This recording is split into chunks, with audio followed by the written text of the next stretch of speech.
Teacher के मुबैना तशद्दुद के बाद दिल बर्दाश्ता होकर खुदकुशी करने वाले नन्हे मुबीन की अदालती हुक्म पर कब्र कुशाई और पोस्टमार्टम किया गया।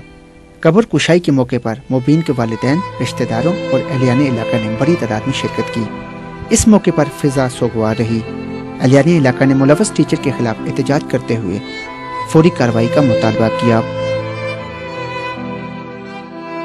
जुल्म के ज़ाब्ते हम नहीं मानते, जुल्म के ज़ाब्ते हम नहीं मानते, जुल्म के ज़ाब्ते हम नहीं मानते।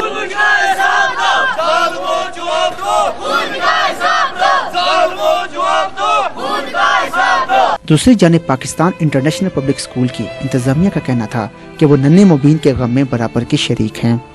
उसकी हिलाकत ने पूरे कॉलेज को अफसरदा कर दिया है। इस मौके पर वाइस प्रिंसिपल तैयब अली का कहना था कि इस वाक़े के फौरी बाद कॉलेज इंतजामिया ने कार्रवाई करके मुलव्वस इंग्लिश टीचर सोराब जदून को मुअत्तल कर दिया है। इस मौके पर अब देखना ये है कि नन्हे मुबीन की पोस्टमार्टम रिपोर्ट आने के बाद इस खुदकुशी के पीछे और कौन से मुहर्रकात सामने आएंगे और नन्हे मुबीन की दुख भरी रुईदात कौन सा नया रुख इख्तियार करेगी। Mohammad Ishfaq, ARY News, Abbottabad.